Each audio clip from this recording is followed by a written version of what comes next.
तो hello everyone, ICT virtual classes में आपका बहुत बहुत स्वागत है। मैं योगेश केमनी आपको फिर से भौतिक विज्ञान की क्लास में लेकर आया हूं। तो सभी को पता है, हम लोग पढ़ रहे थे फिजिक्स में लेंस का नियम हमने पढ़ लिया था। तो थोड़ा सा क्विक रिवीजन कर लेते हैं कि लेंस लॉ में हमने क्या पढ़ा था कल, और फिर आगे बढ़ते हैं। तो हमने पढ़ा था लेंस के रूल के अनुसार the direction of the induced current is such that it oppose the cause changing magnetic flux. यानी कि लेंस के नियम के अनुसार जो इंड्यूस्ड ईएमएफ है, यानी कि जो प्रेरित वैद्युत वाहक बल है, इसकी दिशा हमेशा इस दिशा में बहती है कि वो हमेशा अपने मैग्नेटिक फ्लक्स के चेंज होने पे, यानी कि परिवर्तन होने का विपरीत करता है, उसका अपोजिट काम करता है। नेक्स्ट यहाँ पे द कॉज मतलब क्या हो गया, यहाँ पे अगर मैग्नेटिक फ्लक्स चेंज हो रहा है मोशन के कारण, लूप के मोशन के कारण, तो यहाँ पर इंक्रीज हो जाएगा area of the coil in uniform magnetic field। यानी कि the cause of the changing magnetic flux is due to the motion of the loop and increase in the area। यानी कि जो मैग्नेटिक फ्लक्स बदल रहा था वो किस कारण बदल रहा था? तो जो मैग्नेटिक फ्लक्स बदल रहा था वो बदल रहा था हमारे एरिया बदलने से, यानी कि क्षेत्रफल बदलने से, या फिर साथ साथ बात करें चुंबकीय क्षेत्र को बदलने से। ठीक है, तो उस कॉइल की, उस कुंडली की या तो आप क्षेत्रफल बदल दो या फिर आप क्या बदल दो, चुंबकीय क्षेत्र बदल दो, तो उससे क्या आ जाएगा, आपका इंड्यूस्ड ईएमएफ आ जाएगा, प्रेरित वैद्युत वाहक बल आ जाएगा। आगे उसने बोला कि motion of the loop is to be oppose. Motion इस तरीके से होता है कि वो हमेशा अपोज करेगा, यानी कि दिशा हमेशा धारा की या वैद्युत वाहक बल की इस प्रकार से होगी कि वो हमेशा उसको उत्पन्न करने वाले कारण का हमेशा क्या करेगा, विपरीत ही बहेगा। यानी कि इंड्यूस्ड ईएमएफ की डायरेक्शन हमेशा कॉज को प्रोड्यूस करने के अपोजिट होती है। फिर हम कैसे पहचान सकते हैं कि इंड्यूस्ड ईएमएफ कैसे कैलकुलेट करना है? तो हमारे पास राइट हैंड रूल होता है, फ्लेमिंग का राइट हैंड रूल मैंने आपको बताया था। इस तरीके से आपको क्या करना है, इंड्यूस्ड करंट की डायरेक्शन पता करनी है। तो जो ये थंब होता है, ये थंब हमें बताता है फोर्स, यानी कि बल के बारे में।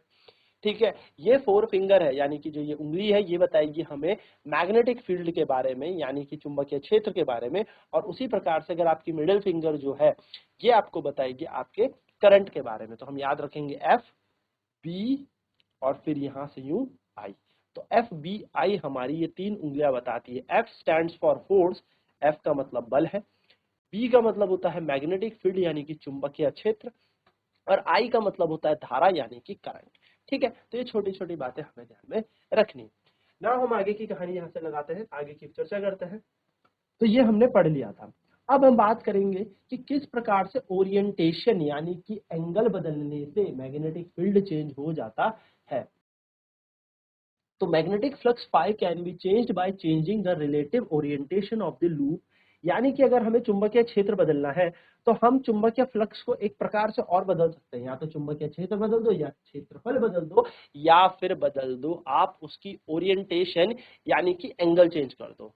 अब जैसे जैसे आप एंगल चेंज करते जाएंगे उस कुंडली का, उस कॉइल का, वैसे वैसे आपका मैग्नेटिक फ्लक्स बदल जाएगा। यानी कि यहाँ पर बात वही हो रही है कि आप चेंज कर दो, यानी कि परिवर्तित कर दो किसको, थीटा को। आप थीटा को चेंज कर दो।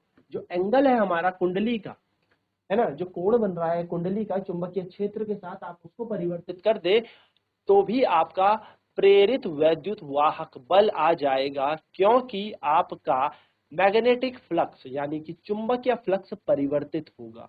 तो फैराडे के नियम के अनुसार अगर चुंबकीय फ्लक्स परिवर्तित होता है, यानी कि if the magnetic flux changes, then the rate of change of magnetic flux is equals to EMF. यानी कि जो वैद्युत वाहक बल होगा वह हमेशा फ्लक्स के परिवर्तन के दर के समान होगा। तो यही यहाँ पर बात आ रही है। यानी कि आप थीटा बदल देंगे तो फ्लक्स बदल जाएगा, और अगर फ्लक्स बदल जाएगा तो हमारा प्रेरित प्रेरित वैद्युत वाहक बल आ जाएगा। तो ये बात आपको छोटी सी है पर ध्यान में रखनी है कि इंड्यूस्ड ईएमएफ अगर आपको लेके आना है, यानी कि प्रेरित धारा आपको लेके आनी है, तो आप कैसे लेके आएंगे, आपको इन तीन चीजों को बदलना है। तो ना बात करते हैं किस प्रकार से। तो देखो ये जा रहा है चुंबकीय क्षेत्र, ये सारा का सारा चुंबकीय क्षेत्र गया, और यहाँ पर मैंने एक कॉइल रख दी। ठीक है, ये है एक कॉइल। कॉइल का मतलब क्या होता है, एक हमने बेसिकली एक आर्मेचर रख दिया, एक टुकड़ा रख दिया यहाँ पर। अब हम इसको घुमाना शुरू कर देते हैं, रोटेट करना शुरू कर देते हैं। जैसे ये यहाँ पर रोटेट करेगा किसी एक एंगल ओमेगा, देखो ओमेगा इसकी एंगुलर स्पीड है, ये घूमने लगा। ठीक है, फिर से समझिएगा कैसे हमने इसको घुमाया है। अगर हम इसको रोटेट करने लगेंगे, यानी कि किसी ओमेगा स्पीड से इसको घुमाने लगेंगे, ये इसकी एंगुलर स्पीड है। एंगुलर स्पीड का मतलब क्या होता है, कोणीय वेग। तो ओमेगा कोणीय वेग से हमने इसको घुमाया। तो जैसे ही हम इसे ओमेगा कोणीय वेग से घुमा रहे हैं, ये PQRS इस कुंडली, इस आर्मेचर के नाम है। ठीक है, तो यहाँ पर क्या आ जाएगा, देखो एक चुंबकीय क्षेत्र आ जाएगा और ये एंगल थीटा से ये बना रहा है। देखो तो मैग्नेटिक फील्ड इस कुंडली के साथ कितना कोण बना रहा है, थीटा, है ना। ये चुंबकीय क्षेत्र है, ये इस कुंडली के साथ, इस आर्मेचर के साथ कितना कोण बना रहा है, थीटा कोण बना रहा है। अब क्या हुआ, फाई का फॉर्मूला होता है NBA cos थीटा, ये हमें पता है। N का मतलब होता है नंबर ऑफ टर्न्स, कितने फेरों की संख्या है। B का मतलब होता है चुंबकीय क्षेत्र, A का मतलब होता है क्षेत्रफल, और थीटा होता है एरिया और चुंबकीय क्षेत्र के बीच का एंगल। सिंपल। तो हमने यहाँ पर क्या देखा, हमने यहाँ पर देखा कि टी टाइम पर जो एंगुलर वेलोसिटी है, यानी कि यहाँ पर जो कोणीय वेग है वो कितना है, ओमेगा है। ठीक है, वो ओमेगा है। तो हमें पता है ओमेगा बराबर होता है थीटा बटे टी, और अगर हम थीटा का मान निकालेंगे तो वो निकलता है ओमेगा टी। तो अगर हम यहाँ पर थीटा का मान निकालेंगे वो ओमेगा टी निकलता है। तो जीरो, जब समय जीरो है उस टाइम तो ये परपेंडिकुलर था, यानी कि ये था लंबवत। जब समय जीरो था ये मैग्नेटिक फील्ड के परपेंडिकुलर था। जैसे ही टाइम चेंज होता गया ये घूमता गया, घूमता गया, घूमता गया, घूमता गया, घूमता गया। तो होगा क्या, जैसे ही आगे टाइम बदलेगा वैसे ही हमारे पास फ्लक्स जो NBA है, इस थीटा की जगह हम क्या लगा देंगे, ओमेगा टी, तो बन जाएगा NBA cos ओमेगा टी। ठीक है, हमने इसको क्या किया, डिफरेंशिएट कर दिया, यानी कि हमने इसका कर दिया अवकलन। समय के सापेक्ष में अवकलन करने पर हमें क्या मिलेगा, d phi by d t. Sir आपने इसका डिफरेंशिएशन क्यों किया, सर आपने इसका अवकलन क्यों किया। तो मेरे प्यारे बालकों, इसका अवकलन इसलिए किया समय के सापेक्ष में, क्योंकि समय के साथ फ्लक्स बदलेगा, और यदि समय के साथ फ्लक्स बदलता है तो हमारे पास वैद्युत वाहक बल आ जाता है। फैराडे के नियम के अनुसार d phi by d t ही वैद्युत वाहक बल के समान होता है ना। तो हमने यहाँ पर क्या किया, इसका डिफरेंशिएशन कर दिया। तो d phi by d t, जैसे ही हम इसका डिफरेंशिएशन करेंगे, NBA तो एक कांस्टेंट राशि है ही, कॉस का डिफरेंशिएशन करेंगे तो माइनस बन जाएगा, यानी कि कॉस का अवकलन करके माइनस आ जाएगा और कॉस बन जाता है साइन, और एक बार ओमेगा टी का भी होगा तो ओमेगा आ जाएगा। यानी कि हम इस पूरे का करेंगे तो कॉस ओमेगा टी का जब डी बाई डी टी किया होगा तो ये बना होगा माइनस साइन ओमेगा टी, और एक ओमेगा भी आएगा। आप लोगों ने मैथ्स की क्लास में अवकलन में ये जरूर पढ़ा होगा। तो हम इसका डिफरेंशिएशन जैसे ही करते हैं हमें इक्वेशन मिलेगी d phi by d t बराबर minus NBA omega sine omega t, जो कि d phi by d t जो है ये वैद्युत वाहक बल के समान है। हमें पता है d phi by d t जो होता है वही तो EMF के समान होता है। तो हम अगर इसकी जगह EMF लेके आ जाए तो हमारा EMF यानी कि वैद्युत वाहक बल का जो मान आएगा, इस माइनस की जगह यहाँ पर आएगा और इस माइनस से माइनस कट जाएगा और वैल्यू बन जाएगी E बराबर NBA cos sign omega T, NBA omega sine omega T, ये हमारा मान हो जाएगा। तो आपको याद रखना है कि यदि आपके पास एक कोणीय वेग हो, यदि आपके पास एक कोणीय वेग हो, यदि आपके पास कोणीय विस्थापन हो, यदि आपके पास समय दिया हो, अगर यदि आपके पास कहा गया हो कि कोई कॉइल चुंबकीय क्षेत्र पे घूम रही है, a coil is rotating in a magnetic field with an angle theta or whatever be the angle that is given in the question, then आपको कुछ नहीं करना, आपको सीधे इस इक्वेशन का यूज करना है। So the equation E is equal to NBA omega sine omega T, यानी कि ये हमें दे रहा है पूरा का पूरा एक EMF का सूत्र। नाउ मेरे प्यारे बालकों को याद रखना है, ये NBA जो है, इतना NBA ओमेगा तक, इस मान को हम कहते हैं एकदम मैक्सिमम यानी कि अधिकतम मान। इसको हम कहेंगे अधिकतम मान किसका, EMF का। ठीक है, इसको कहते हैं E नॉट। तो E नॉट बराबर क्या आ जाएगा, E नॉट बराबर आ जाएगा हमारा, E नॉट बराबर हमारा क्या आ जाएगा, E नॉट बराबर आ जाएगा हम लोगों का NBA ओमेगा। इस NBA ओमेगा को याद रखेंगे, E नॉट कहते हैं, और E नॉट का मतलब है अधिकतम मान किसका, वैद्युत वाहक बल का अधिकतम मान है E not.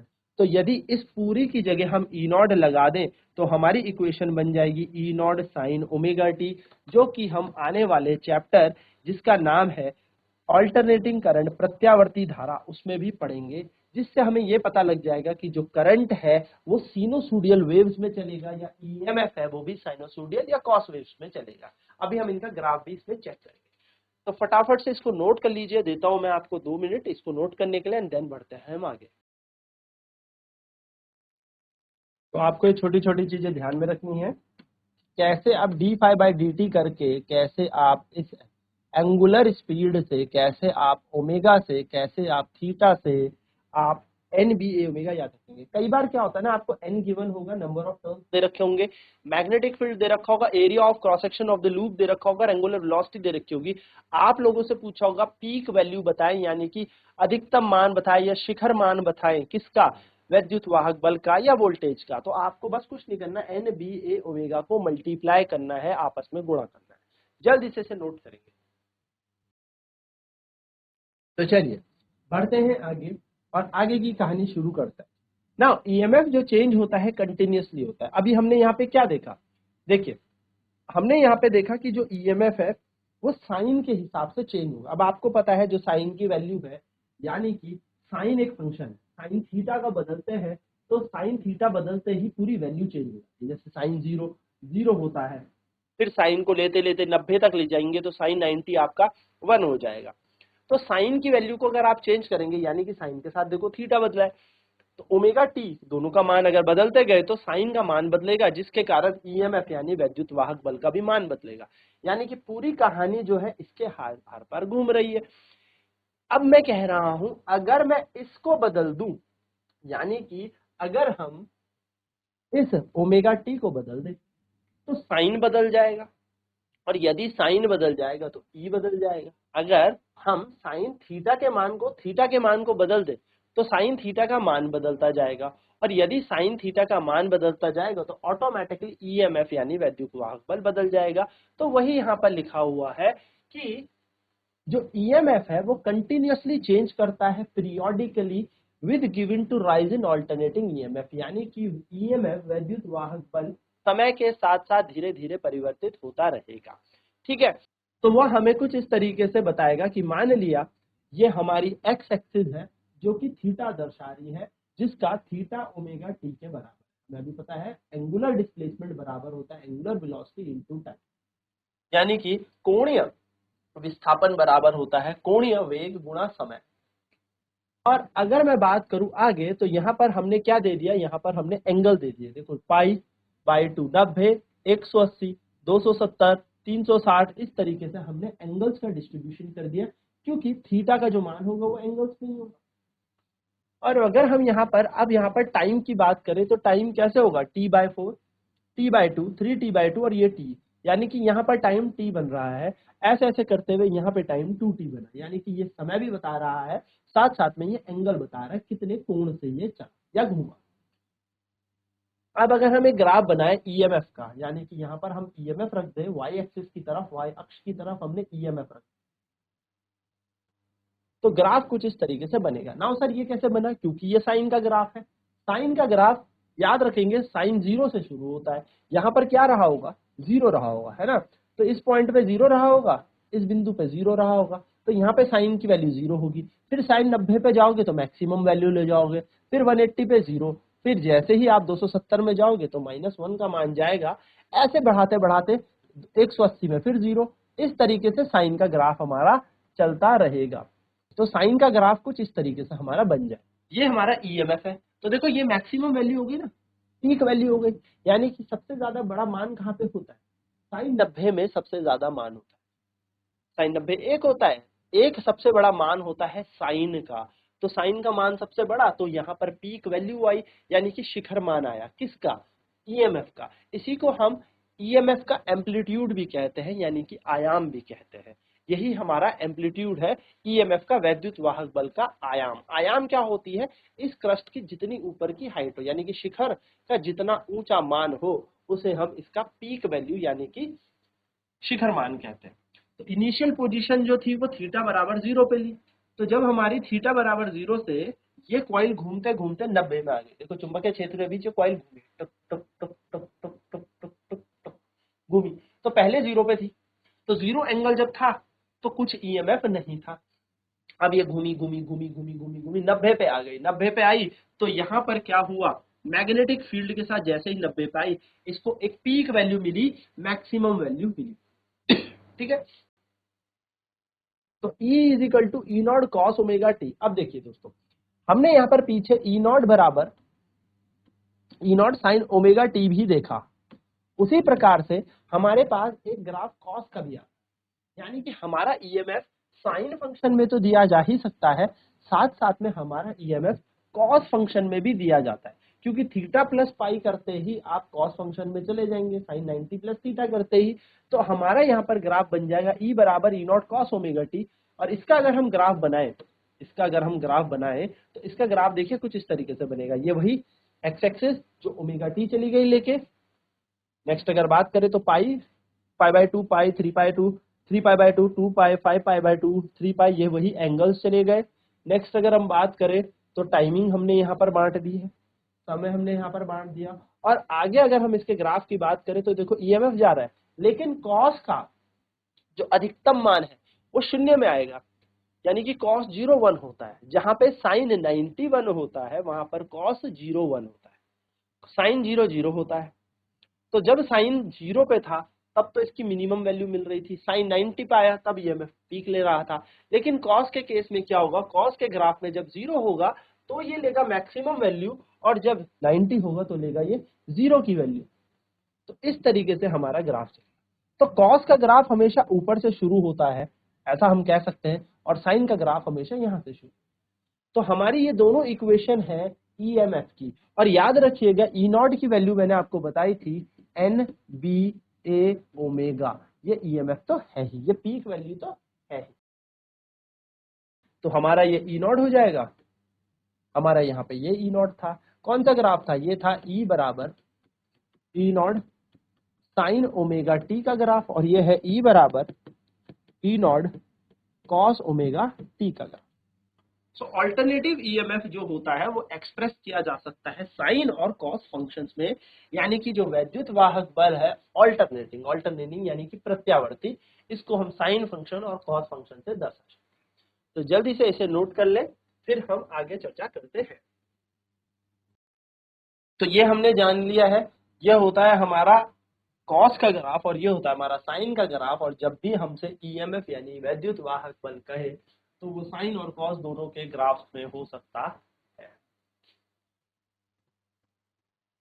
So this method of induced EMF is the basic principle of generator, यानी कि जो जनरेट होता है, जो जनरेटर होता है, वो इसी सिद्धांत पर कार्य करता है।